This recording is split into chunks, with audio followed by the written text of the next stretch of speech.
your hand up. Because when we did it last time, it popped up with a little, like, it made a blue thing on the screen, if that makes sense.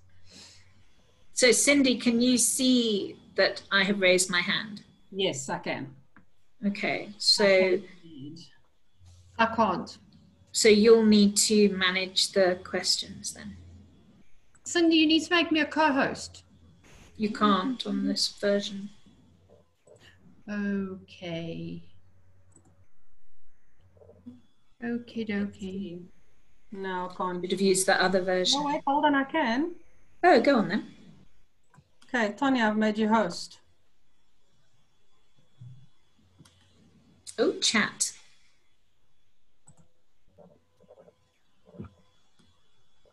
Okay, Jenny, your hand's up. I see it now. Okay, I'm putting it down now, and I'm going to mute myself because I've said more than enough. Okay, Ton, you're going to have to manage the participants as well, as they log in. That's fine. What, as in let them in? Yeah. Oh, and Wesley and Isaac. Hi, everyone.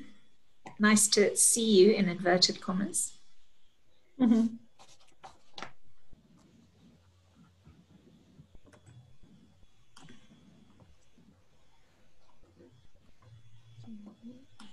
Okay.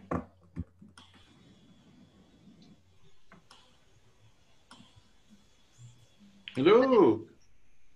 Who's that? Daniel. Yeah. Yes, good afternoon.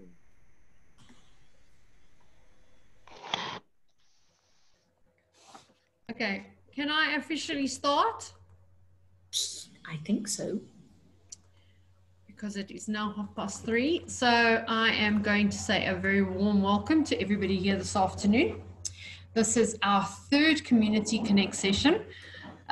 For those of you that are new to it, it is a very informal get together with your peers, your professional peers, just to talk, share ideas, get ideas, and really just connect and stay connected with the outside world.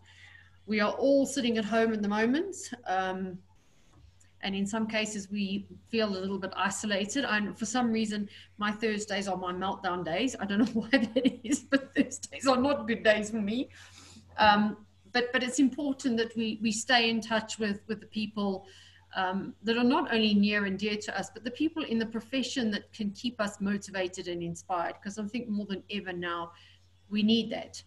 So we decided to look at the topic of the move to a level 4 lockdown and your take on what that's going to mean for supply chains moving forward. Okay, so there's my little community. There you are. You're all part of our community group, our SAPIX community. So this part I don't think I'm going to do today because I think the group is too big for us to say hello and introduce everybody. What you can do is maybe chat amongst yourselves if there is the chat facility. Is the chat facility working on this version? No, it's not. This is just no, it is. It is. What? Oh, the chat. What do you mean the chat facility? Not the rooms? No, not the chat. Just the chat. Yeah. Okay, so you can chat amongst yourselves if you want to introduce each other. You mean typing chat, not chat, my kind of chat, which I'm muting myself. I know, I remember, I promised. Okay, I'm muting myself, so I don't chat. Okay, so that being said, please all mute yourselves. Otherwise we have background noise and there may be some children that need to go to the bathroom while we are busy. There are animals roaming around, and at any time now I'm going to have a cat that puts itself on my keyboard, so just watch this space. So introduction I'm going to cut out today because there are too many of you. It's too big a group to do that, but like I said, chat amongst yourselves. So one of the things, and this is from Dave Hudson, one of our supply chain members, and I asked him for some insights and thoughts on what it means to start up now in stage 4. Companies that are going back into production, that are going back to work. So these are some of his thoughts, and I would really, really welcome some input and discussion. So if anybody has any thoughts or ideas on these topics, please, I'm going to try and see if I can see your hands going up on this particular area of discussion. Or can I just pick on somebody in particular? Oh, okay. So let me talk to them. So coming out of lockdown, test all your processes before starting up. Maintenance issues crop up after a long stoppage. So I guess those in manufacturing would have challenges in that area where things have been standing still for a long period of time. Supply chain personnel need to balance their current inventories with demand, focus on high demand items with a good return. Makes sense. I don't know whether practically that's easy to achieve, and some of you can give us some thoughts and input on that. Look at supply base to ensure all are still operational and not insolvent. Check status of outstanding purchase orders. I think this is going to be fun and games for everybody. No doubt there's going to be outstanding purchase orders, and the supply base may not be the same as it was when you started out. And this is an area for me that is very topical, and I feel very strongly about in terms of supplies, because I believe that we need to be localizing. The webinar that we just had now, there was talk about offshoring and onshoring, and a lot of organizations are taking the stance now to localize manufacturing and production of products that they need. I think that globalization is great, and there's obviously all good. There are good things and bad things with it, but it's important, I think, from a South African point of view, that we look more to localize, because we need to develop our economy.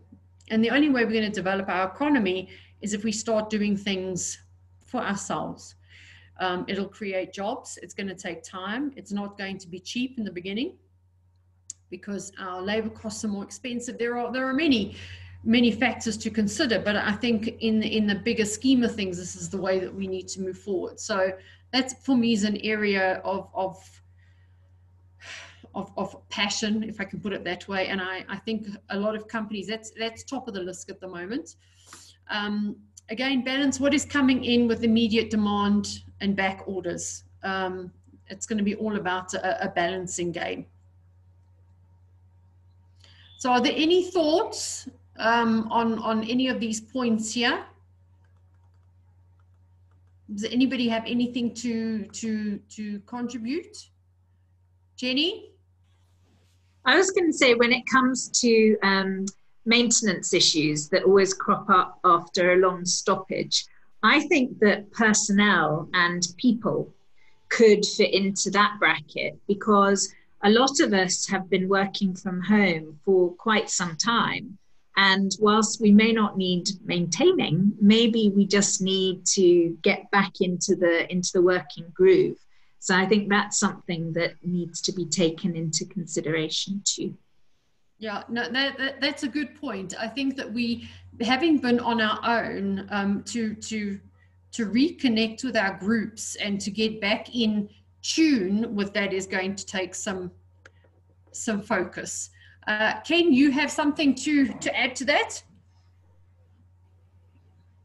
Not necessarily to add to that particular point, but I like to take the point that Summer made. I think it was one of the last points he made, that, you know, over the years we have just added and added more products into our product range, and I think we need to now start looking at rationalizing that product range.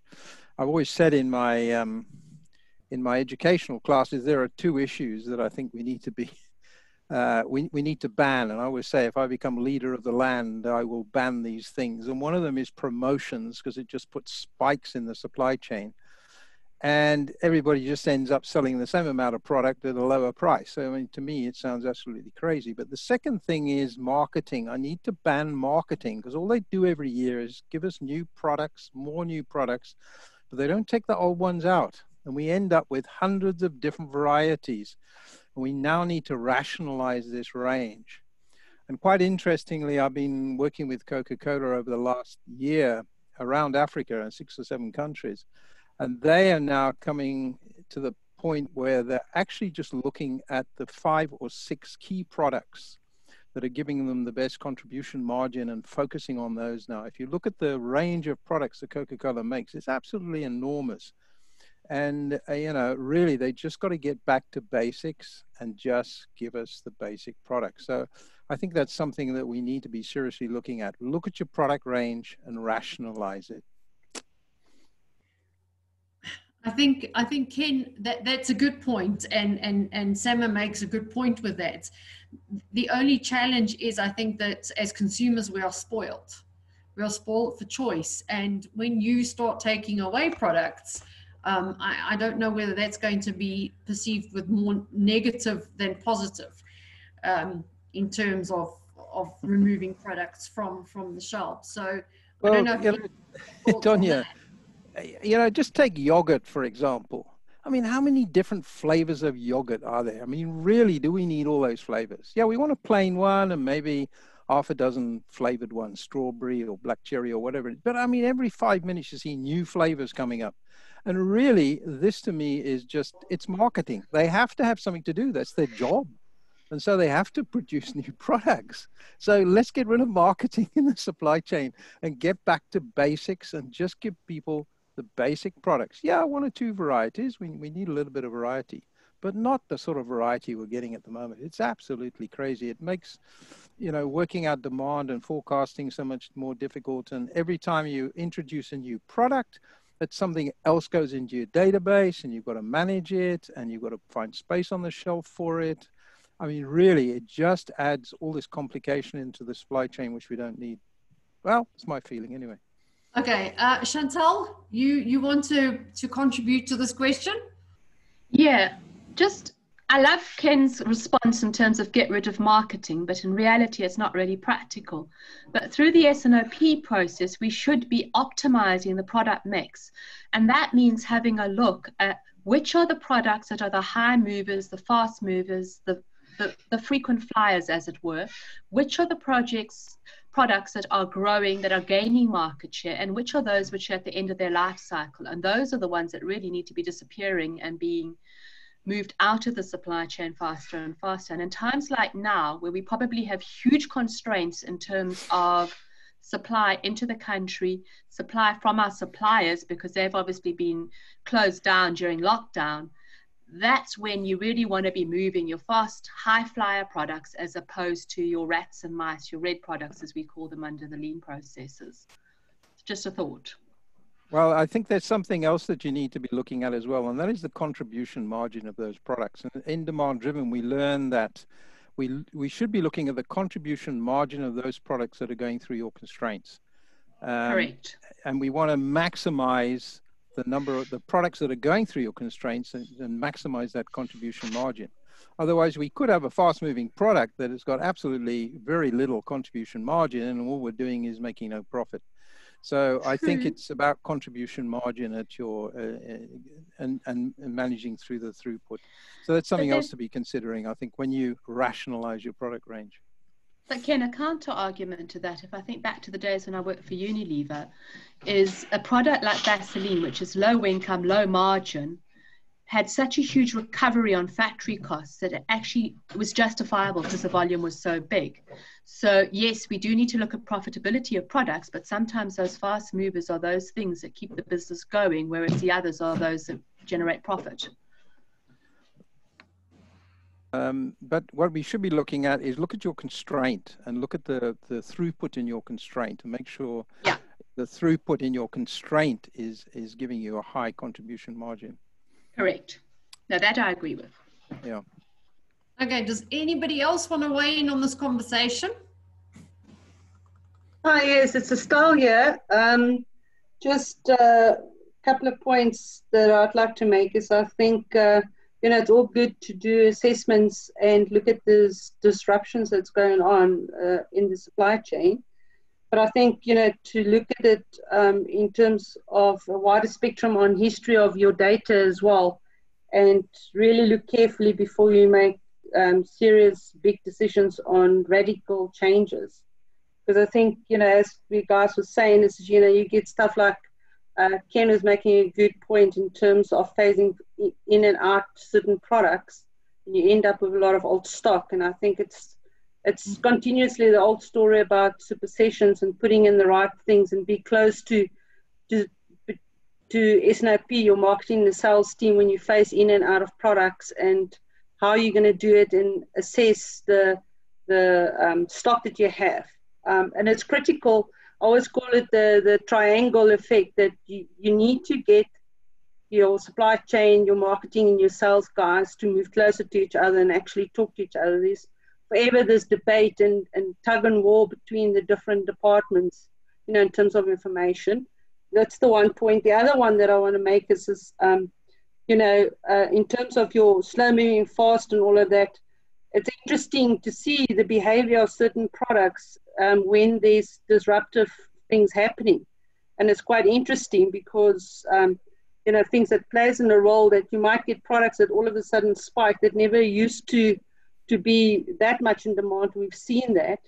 But then it's interesting, you have to look at collaborative information over a period of time, because in certain areas, one product will do well and others won't. And the same, you know, of different market influences. So I always call it the spaghetti effect. You know, if you push hard on the one side, something else pop up on the other side. So you have to look at it at a collective and integrative perspective on all the different elements. And like Chantal was saying, you know, then your production costs and all of those things come into play as well.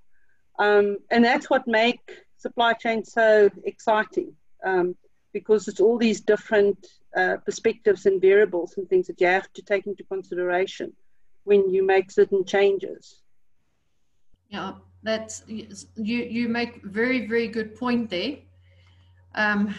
It's a very much debatable argument, I think. I think it depends who you ask, possibly even from which industry they are coming from. Estelle, what industry are you in? I'm an independent consultant, and I just got a passion for supply chain and business reengineering. So okay. I work across different industries and companies. Okay, so you've got a broad spectrum in terms of this discussion that yes. we're having at the moment. Yeah. And Chantal? Sorry, I missed the mute button. I'm also a consultant working in supply chain and planning predominantly. So working mostly in FMCG and mostly and a little bit of agriculture and packaging. Okay. In fact, Coke's also one of my clients, Ken. Okay, so has anybody else got any other comments on this? Any contribution to make on this particular argument? I'm sure we've got people from different industries here that have a different point of view that they'd like to share. I'd like to pose a question if I can. You may, of course. Something that's been sort of playing on my mind in the last week with all this COVID-19 and the mad rush to suddenly convert every alcohol line in the country to make hand sanitizer. Obviously, we've got a whole lot of false demand triggers coming through. So we've got a whole lot of almost inflated demand for certain types of products. I mean, toilet paper being one of them, where people are stockpiling. And I mean, one of the things I always remember back in the days when I did work at Unilever is that no matter how much deodorant you sell during Deo Drive, the reality is you still use deodorant once a day or twice a day or however much your usage is. So I think this is probably for Ken because he's a DDMRP expert.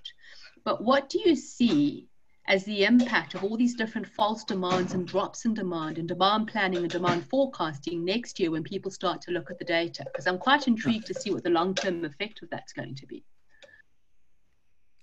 Yeah, if I can come in on this one. Yeah, I must admit I was in Discam yesterday and there was just hand sanitizer all over the place. And I can just see there's going to be massive stocks of this towards the end of the problems we're in. Whereas 2 or 3 weeks ago, you couldn't get it for love nor money. By the way, when it comes to deodorant, I think we're going to be using less because we're going to be social distancing. We don't need to smell nice. And if people do get too close to you, then maybe it might encourage them to move away. But interestingly enough, business forecasting systems over the last couple of weeks have had two great webinars on how to tackle this problem of excess demand or great demand at this point. You know, people want a lot of hand sanitizer now, or the toilet rolls, or whatever it might be. But also on the other hand, where the demand has dropped off, how are we going to handle this in our forecasting systems? And they've come up with some really innovative ideas, I thought. And if you're really interested, you could go to forecastpro.com, and under the webinar thing there, under the webinar tab, you'll be able to find these recordings. And I thought they came up with some reasonably good ideas. Of course, they were using their Forecast Pro software, but you could apply some of these techniques maybe in the forecasting systems that you might have. So just go and have a look at forecastpro.com and look at the webinars. Some really interesting techniques of how to handle this, I think. Thank you. Now I will.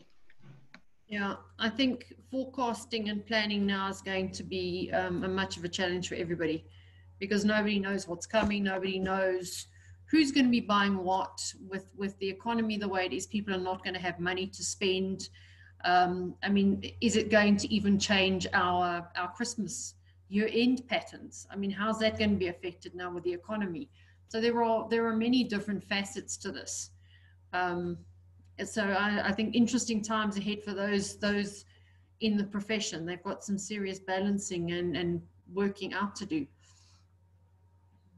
So if we look at moving forward, and Ken, you talked about this, the product range, cost curve analysis, place all products on a spectrum most profitable to least, compared to standard cost for same. Don't have a heart attack. So, I don't know, maybe people at this point are going to realize that there are things that they don't want, they don't need, and they're going to toss, what do they say? Toss the baby out with the water, so to speak. To prosper going forward, you need to identify those products that are losing money and see how to cull them from your range.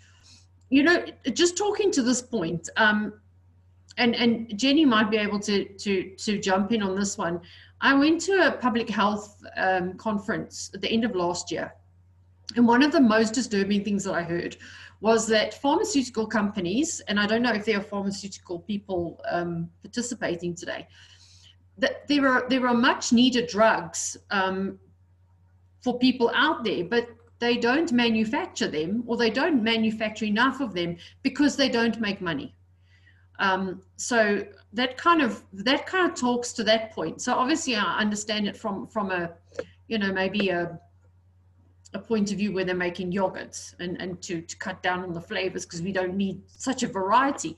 But when you're talking about medicines and life-saving medication like that, that really becomes a problem.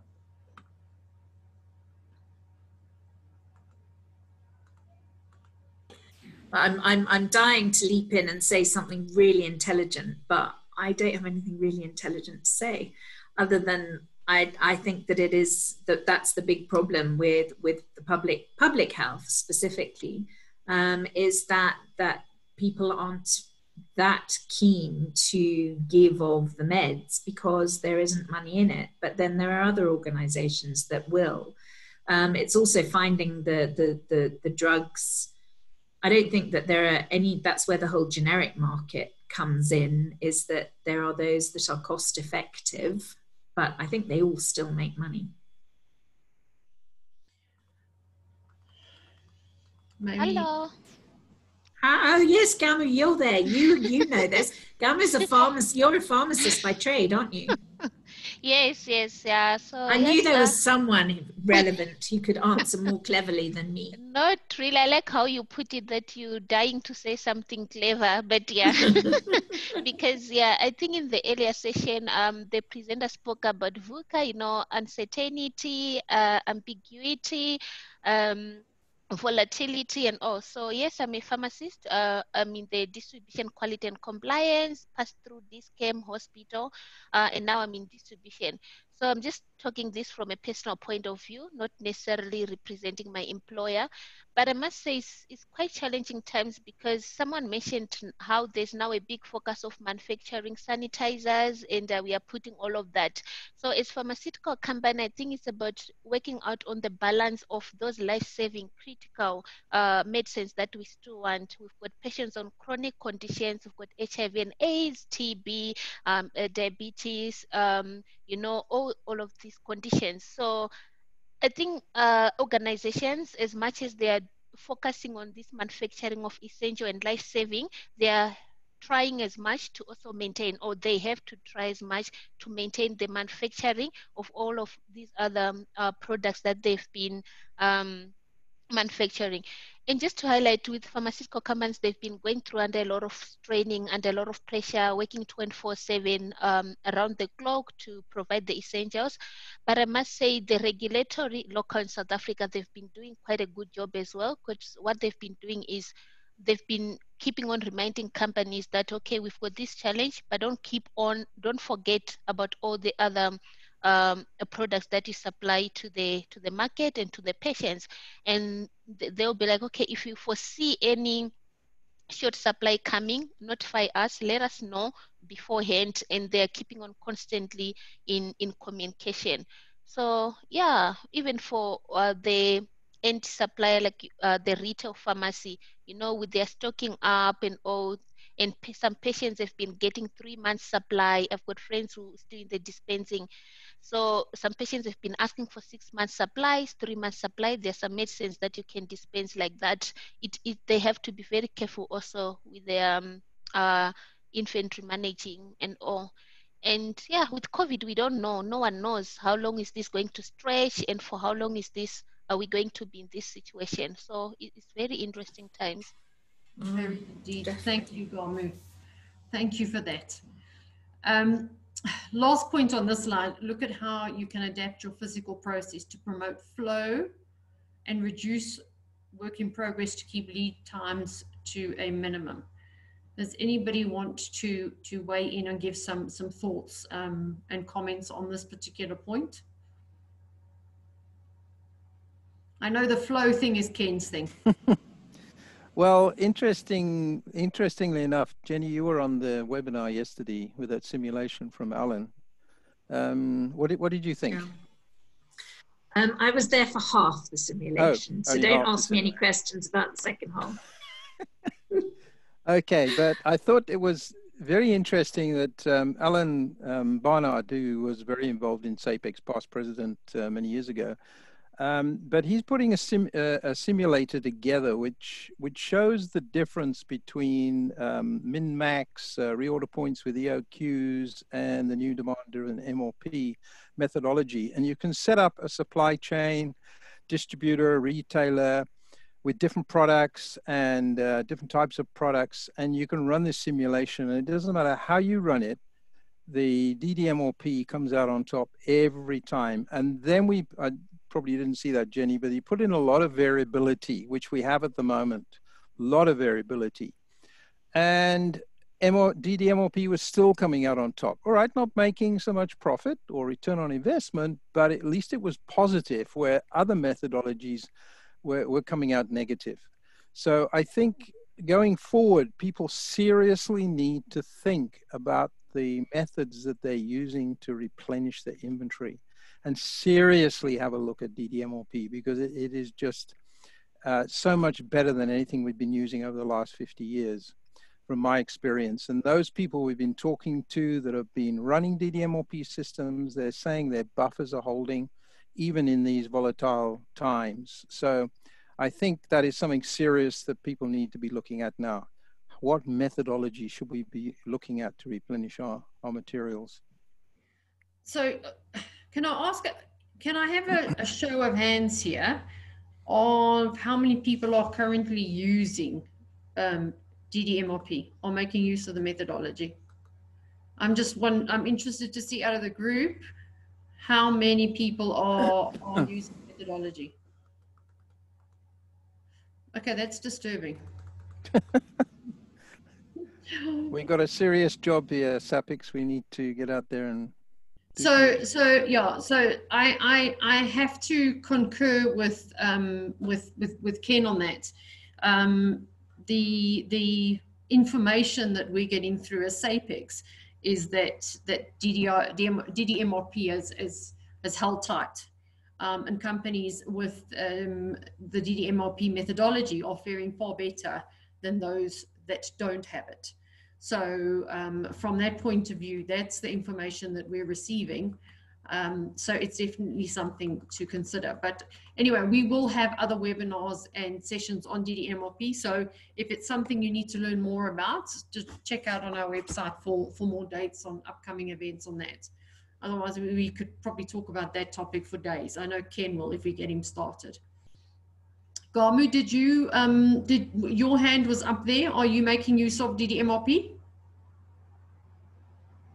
Yes, I know. The supply chain organization does use that. Yeah. Okay. Okay, so we do have a number of consultants in the group here, and the point was made that you need to stay active in your groups and online communities, keep promoting your brand, and keep an awareness of your areas of competence. I mean, and this is not just for consultants. I think this is for people in general. I think that keeping aware of what's going on and developing your areas of competence right now is more important than ever. And one of the things that I want to do in terms of a webinar is look at where, from a COVID-19 point of view, have we found the biggest skills gaps? Because people and their knowledge and competence and skills are what are driving supply chains. So where have companies fallen short because of skills in inadequacies? And I think that's quite a broad topic to have. And I see at the back here, there are some, I did see them, some academics on the line here. Wesley, can I pick on you? And let me give me your take from an academic point of view on how you think this is going to impact future curriculum development for our aspiring upcoming supply chain professionals.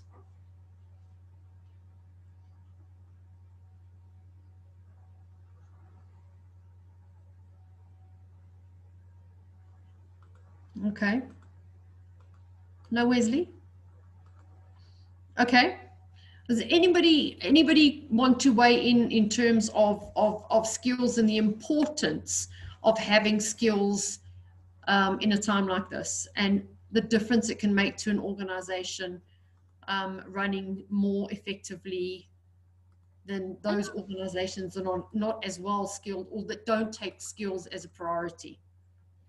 Hello, Tanya. I'm not in the academics, but I just want to contribute to your first question you asked. What are some of the skills gap that were identified, or opportunities that we could have identified in this COVID-19 situation? I think we start to talk about business continuity plan. You know, there's risk management, business continuity plan in terms of pandemics and disasters. So I'm also involved like with suppliers management. So when we were looking for suppliers, qualifying is not one of the things that we used to like have a main focus in.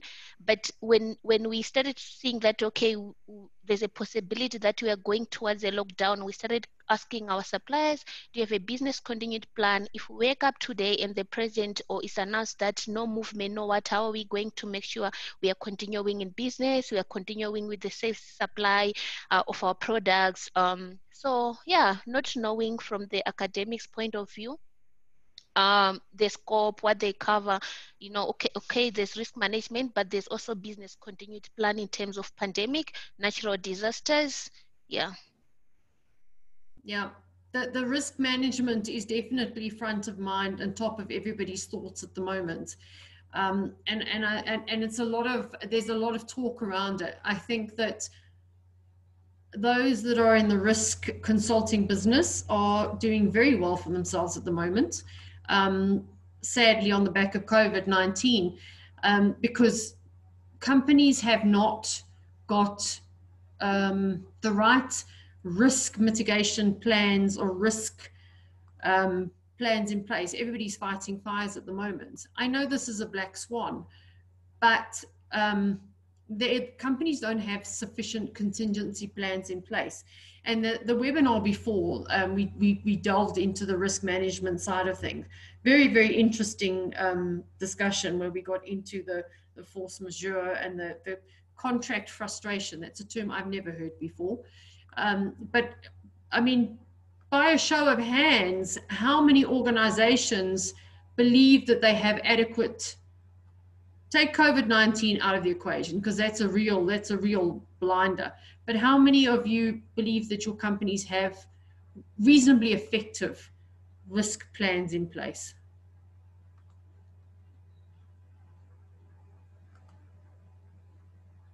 No one? I see one. Most Andrew? of my clients are very poor at that, eh?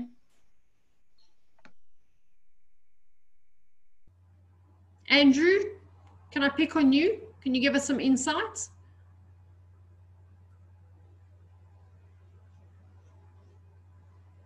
I think I believe this. It's never been the main focus, and it may be there, but 30% or 40% or something that you mention once in a business year discussion, or yeah, just like, okay, yeah. Chantal, did you come through saying that none of your clients had that in place? Very few. Something we find is quite a big gap in our clients. Some of them are the more advanced clients, like a Coke, obviously has some very extensive plans in place, but many of our clients, they haven't even thought of that. It hasn't even crossed their minds. It's frightening. That's actually It's very, very scary. Now that to me is also quite interesting, because I know that you know, if you get some of your blue chip companies, they most probably will have it in place, because some of them want to get ISO accreditation, which you cover then a lot of those compliances. So that is quite interesting. I think the ISO requirements are not as stringent as a real business contingency plan. It's just have a plan in place. So if you want a plan that's going to add value, it often is not what you need for ISO. I think you'll find the blue chip companies with overseas stock holding and boards overseas. So if you think of your Unilevers, your Procter & Gamble's, your SABs, they have really good plans in place, but that's because it's a requirement of the stock exchange. Yeah, exactly. And that's maybe because it's the requirements that it's in place, and that's why maybe there's that big gap. So could be a good opportunity for people that play in those fields. I mean, I've written a few for clients, but even then it's been very low adoption on things like that. And I think that there's all levels of risk in all levels of organizations. And, you know, certainly from a SAPICS perspective, our annual conference has taken place at the same time of year for over 40 years. And so what's the risk? You know, we took insurance out when there was the possibility that Nelson Mandela was going to die at vast expense, because one just never knew when it was going to happen. And if anyone had told me that we would not be holding the SAPICS conference in June this year because of what started out as, oh, it's just flu, and yes, I was one of those people who said that, I think that, you know, I'd have said, no, don't be silly. And, you know, that's a level of risk that SAPICS definitely will be addressing in the future, but we've been caught. And I think that there are multiple organizations, small, big, medium, that have been caught on the back foot by this over things that we thought would never, ever happen. You know, if anyone had told me I was not going to be able to get on a plane out of my own choice, I would have said, no, you're having a joke. You know, there are so many of our day-to-day activities that we have so taken for granted in our personal capacities, in our professional capacities. That's on a whole different level. And as Greg Schlegel said when I spoke to him this week from the Supply Chain Risk Consortium, he wishes that more people had come to him on a normal basis, because it's sort of, it's quite distressing to see how many companies are needing risk management rescue advice now, not risk management planning. Yeah. So I think that's valuable for everybody moving forward. Risk management. Look, I mean, it's it's hindsight is foresight, and it's a bit too, you know, it's a bit too early to look at that. But I'd be interested to hear people's plans on moving forward and what their thinking is in terms of post COVID-19. I know we're all tired of, and I think Jenny and I were saying this, we're all tired of hearing about COVID-19. It's kind of everything you open, everything you read, everything you see, everything anybody's talking about is COVID-19. It has infiltrated every aspect of our life, from work to our children going to school to the things we're able to buy from the stores. Every little bit of our lives have been impacted. So I guess it is the topic of conversation, but I'm really interested if anybody here in the group's got anything they want to share about innovative thoughts and ideas post COVID-19 that they're looking at implementing in their organizations. I know in any situation there is always organizations that will struggle, and there will be organizations that thrive depending on the environment that they're in. I read today that EdCon is throwing in the towel, which for me is very sad because it's been a household name for decades. And I think we're going to see a lot more of that. So if anybody wants to come through with some creative or innovative thoughts or ideas that they want to share with the group. May I come in here as an observer, as a consumer? Absolutely. More than welcome. I'd like to make some observations here about the last, call it the last kilometer of supply chain management delivery. In other words, what is a consumer getting? And I'd like to look at a few companies. You've just mentioned EdCon. South African Airways is in the same boat. It's a business model which I think has seen its glory days. It's Sears, Roebuck, it's Macy's, it's Stutterford's. The department store has had it. Right now, airlines are absolutely on the ropes. But let's look at some of the successful suppliers of fast-moving consumer goods right now. We've been dealing with, for several years, and Ken mentioned Dis-Chem. Dis-Chem, outside of our suburb, a further branch, all we do is we send them an email with a code on it, and they deliver same day our chronic medications. They're brilliant, and they've done it now during the lockdown. Also during the lockdown, much as I don't like going to shops, I have been to Woolworths, I've been to Spar, I've been to Pick n Pay, and I've been to our Woolworths Engen garage shop up the road. And to my surprise, over the last 4 weeks, they've all been extremely well stocked. They've either been stocking, people are arriving at Pick n Pay, truck arriving at Woolworths, and they have been extremely well, surprisingly well stocked. But when it comes to online purchases, there seems to be a very mixed experience here. Firstly, Woolworths, and I'm not denigrating them, I think it's possibly because of their popularity, but we used to buy online from Woolworths. We used to get delivery within 2 days. Now it's 10 days to 2 weeks before they'll give you a slot. So that rules them out. I can't order groceries 2 weeks in advance. But we have bought, in fact, last week, 2 on the same day from Bottles, which is running, it's supplying Pick n Pay goods. And they came, we ordered, and they came within 2 hours. It was all right, albeit early in the morning. They said they open at 7:30. At 7:30, I hit the go button, and they were there within 2 hours. But later that afternoon, I tried 60/60 again, which is the Checkers online supply. And I ordered at 3:30 in the afternoon. And by before 10 past 4, in fact, it was about 20 to 4, before 10 past 4, the courier was at our gate. That's within 30 minutes that they are managing to supply. So hats off to Bottles and 6060. They're doing really clever, really slick supply to clients. And then we had an Nespresso experience we ordered last Tuesday. They finally got here today. So Nespresso are not doing quite so well. So here we have, some of them luxury suppliers and some not so luxury suppliers.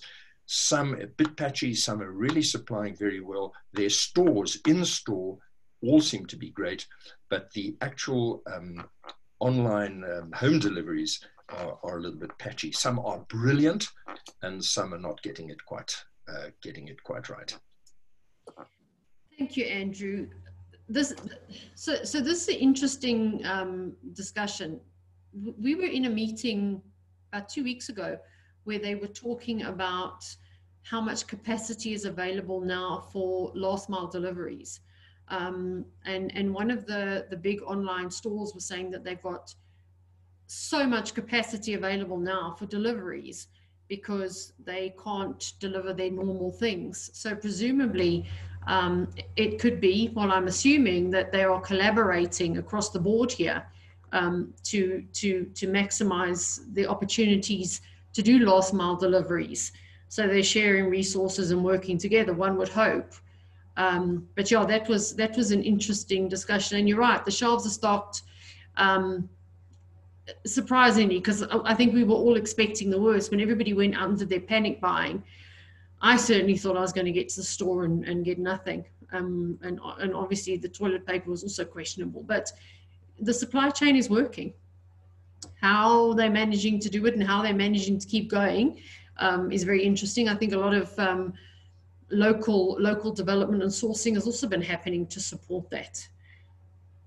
An interesting thing I've seen in the New York Times and international publications is that with their talk of opening restaurants is so as to retain jobs in the restaurant environment is to have their waiters and people doing the last mile deliveries. How well that's going to work, I don't know, but it's quite an interesting concept, multitasking.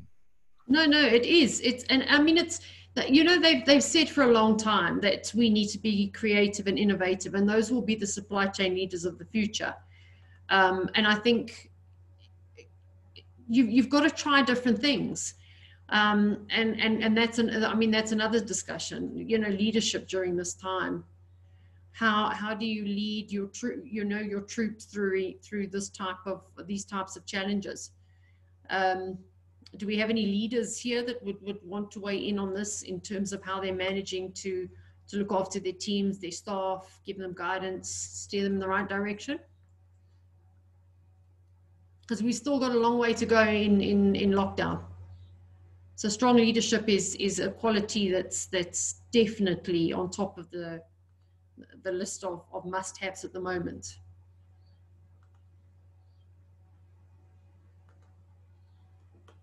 No one want to weigh in on this? I'm going to go for a randomly very different topic. And I know that the topic is moving into stage 4, and we've talked a lot about that. But one of the things I'm sure that you have all noticed is that things in the world are changing or have changed as a result of COVID-19, and the humans are not out and about and causing destruction. And I'm sure the person that I'm going to call upon knows that it's coming. Lorraine, are you there?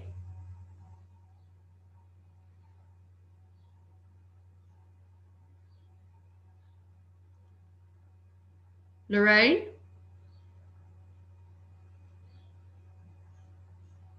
No, she's not responding. Yeah, Oh, there we go. So, hello. So, Lorraine is a small pack of dynamite. They say dynamite comes in small packages. Lorraine's also been a speaker at a couple of our events, and she's a very passionate, how do we say? Activist. and into all good things, looking after our planet and our animals and all those things. Do you want to give some perspective in terms of what you're observing? Yes, so, you know, I missed the first half of your thing. I was trying to listen to someone else. There was so much to do. I've never worked so hard as during lockdown. There are like 3 Zoom meetings a day, plus I'm doing 2 courses. But in my world, I've got a talk next Wednesday. I gave it my trial run on Tuesday. And the theme is paradigm shift post-COVID-19, focused on tourism, but obviously it applies to everybody. And I've done a study on the parallels between COVID-19 and climate change, and they are absolutely astonishing. So listen, I'll send you the link on Wednesday, and there's clearly a shift. People aren't talking about it. This has been such a shock that this is because of us abusing nature. And also we think climate change has got something to do with the movement of microbes. Obviously, insects, we know that diseases are moving. They're jumping the buffer zones in the forests. Usually things that were deep in the forest can now jump into the villages. That's how Ebola started, we think. And I see an enormous shift to consciousness. People, I mean, I sound like a bloody hippie. I'm not a hippie, as you know. But I think there's a shift towards doing things a better way. Nothing is really bad. And if, as I've said at the talks I've given there, procurement and supply chain managers have incredible power to make a better choice. Every time they're looking at a topic, a subject, its source, its whole life cycle. And it's not, doesn't cost more. The argument is always that it costs more. If you just plan 5 years ahead, you'll see that it's never more expensive. And I'm very positive, especially in the tourism industry. We think there's going to be a shift towards people going to smaller family destinations, less flying, more local travel, all of it good for the ecosystems. And then, you know, the shift now, you know, you can't talk on climate change all the time. I've never spoken about it on its own. I include ecocide, the destruction of our ecosystems. And this is where everyone on this discussion with us today has enormous power to do things a better way. So use my websites, as you know, they're free. The one's called Green Stuff, absolutely free, where we try to identify the things that are a little bit more eco-friendly. Thank you for letting me talk. Thank you for joining us. It's always good to see you. So we'll include that link onto our COVID-19 toolkit. But I think definitely food for thought. Things are never going to be the same, and we need to be more conscious of looking after our world. And if we can do something to help towards that, I mean, if we're changing supplies and all those things are going to change, you know, let's not turn away from doing the right thing. So I've done lots of talking, and can somebody else put up their hand and say something? There's been lots of very quiet people here. I just, I've got one more thing to say, because I just got off the phone from somebody in Australia who apparently there's an announcement that's gone out today saying that whilst they're, you know, preparing Australians for practical, the worst, I guess, is that they're not anticipating any international travel until the end of the year, which is quite a, you know, when we talk about local is lekker, I think that we really need to embrace that, because I think that we're going to be enjoying, hopefully, our beautiful country for some time to come, which ties in with Lorraine's talk about sustainability and also the work that Chet's doing from the carbon footprint perspective. So, you know, every cloud, I guess, there's a hidden silver lining. We just have to look a little bit darker and deeper into the dark cloud to find it, and to remain with that Pollyanna positive thinking. It gets harder, but I think that we can do it. No, absolutely we can. And I think it's very difficult to remain positive and optimistic. I have had my glass very half full for the duration. And I concur with Lorraine. We are busier than we've ever been, despite the fact that the conference has been moved to late in the year. And I think that's because we are certainly looking at more creative and innovative ways to do things from a SAPEX perspective, and I'm sure that's the case for all of you. And you know, how can we help and service the community? So we are here to help you and to serve supply chain professionals, your organizations. So if there's something that you need help with, or you something that you think that we should be providing, or there's a topic you'd like to hear about, or you would like to be connected with somebody to talk about a specific topic, that's what we're here for. This Community Connect group, like I said in the beginning, is an informal gathering of people to talk, share ideas, talk about what's going on, and just connect with like-minded professionals. And there's only been a few people that have spoken, and some of them I've picked on intentionally, but I would encourage all of you to put up your hand and say a few words and share some ideas and some thoughts. Not everybody's comfortable doing that, but it's definitely worth a try, even if it's just a few words. So we are practically at our time that's up. So I want to talk about the toolkit just one more time. I think many of you know about it. We've established a COVID-19 toolkit on the SAPEX website. It is full of webinars, publications, articles. There are lots of courses online that are available, a lot of free ones, a lot of discounted ones. We've got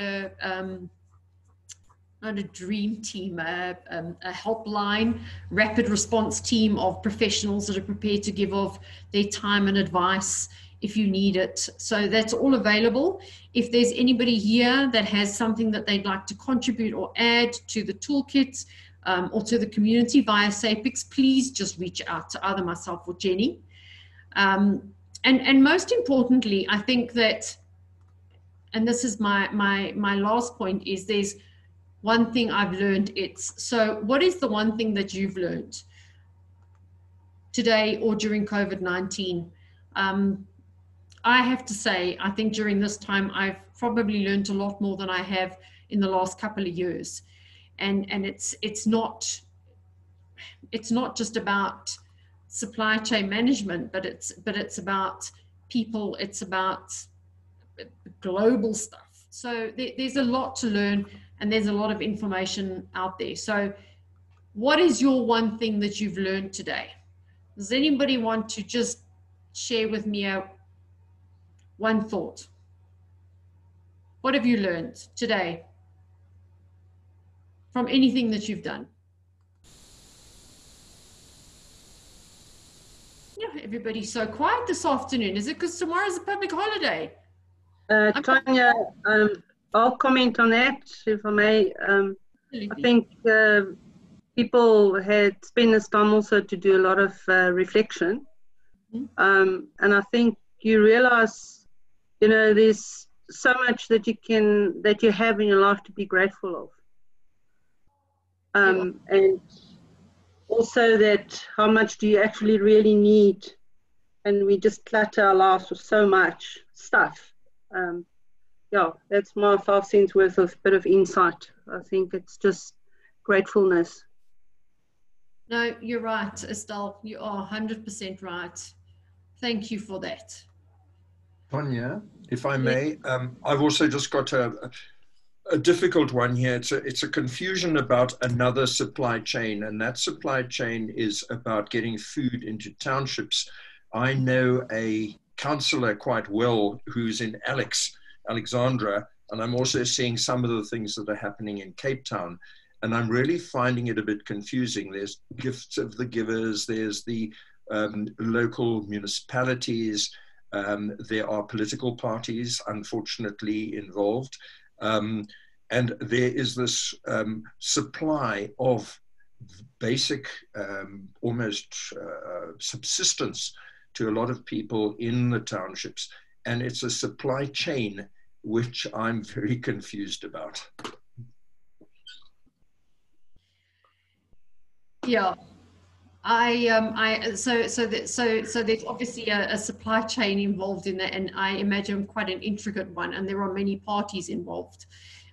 It's not something we as SAPIX have had much to do with or much involvement in, but it's certainly something that we can look into and see if we can unravel and put something out there that does help make some sense of it. Yeah, I mean, there are supply chains everywhere. There's just another case in point, another example that people are reliant on those type of supply chains for a daily meal. Yeah. And it's supporting organizations like Food Forward SA, the people who have actually put the infrastructure into place that are doing a great job. But then it's also making sure that those informal good people or well-meaning people are actually not being taken to the cleaners with their food distribution, and that things people are being given the right tools to be able to distribute the things that people need effectively. That's the challenge, and in such volumes, that really is the challenge. And our government also needs the education too. So it's being vocal, and it's for all of us to keep talking about what it is that we do to make sure that people sit up and listen and learn that it is a skill. It's not just something that happens by magic. It is a skill, and there are pieces of the part of the chain that you need to be educated in to be able to do it properly. All of you people here are the supply chain professionals that are keeping the world moving at the moment. Somebody was saying something there.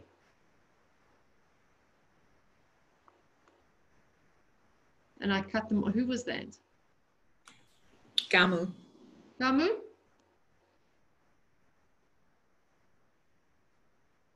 No?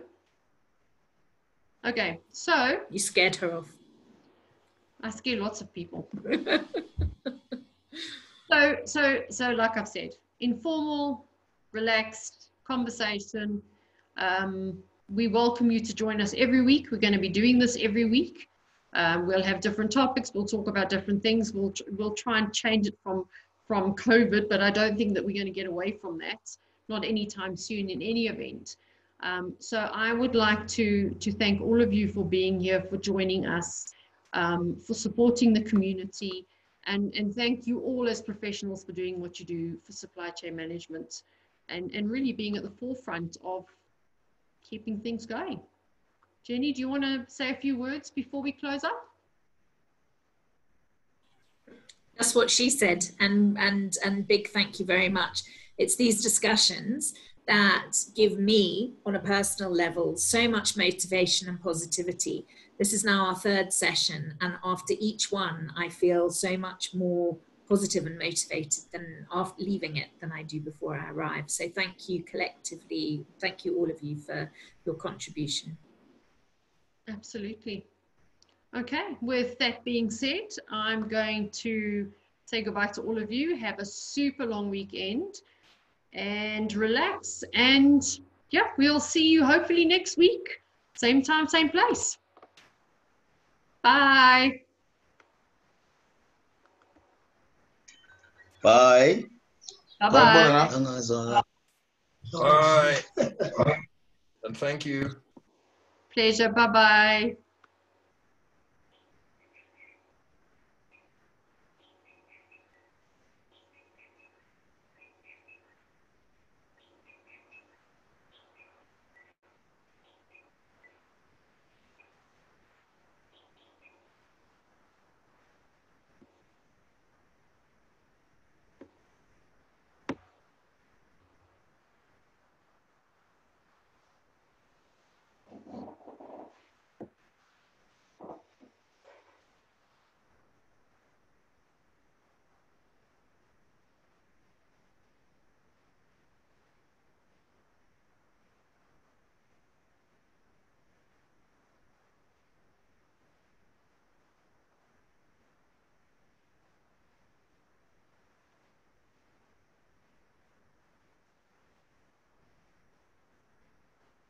Okay.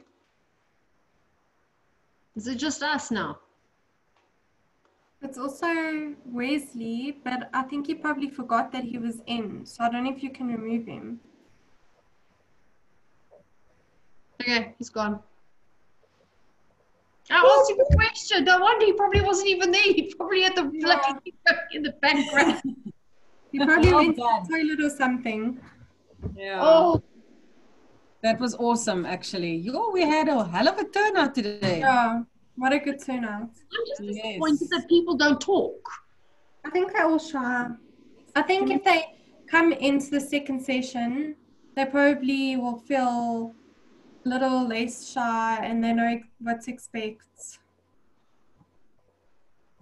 Otherwise, next time I'm picking all of you. Oh, hell no.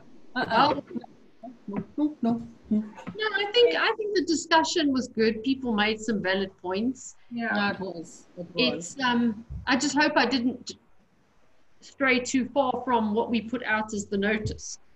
No. It's supposed to be informal, and sometimes the conversation just leads to other things. So it drifts. Yeah, I want to do a webinar with Lorraine. She's so cool. She's funny. I don't know, Viv and Cindy, if you remember at the one conference. She is, and she doesn't hold her tongue, eh?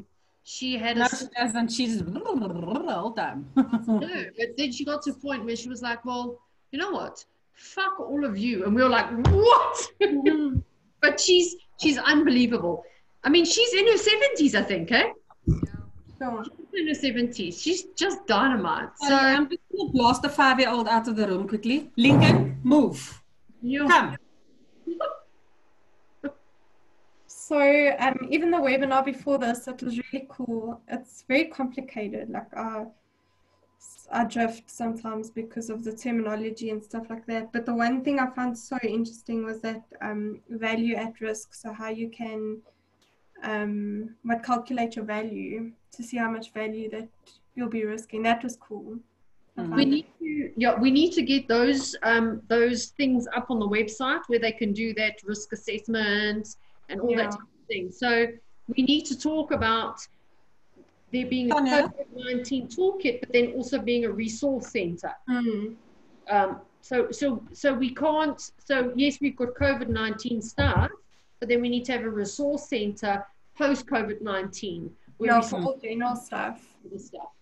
We can maybe create a tab that we just say supply chain, whatever, resource kit. Yeah, and then we have everything under there. But yeah, it's lots of good stuff. Lots of good stuff. Son, you can stop recording now. You host. Did I record? No, I was busy recording and then I made you host. On this version, you switch who you want to make the host. I can't make you co-host. Only Jane's version can. Stop recording. And I think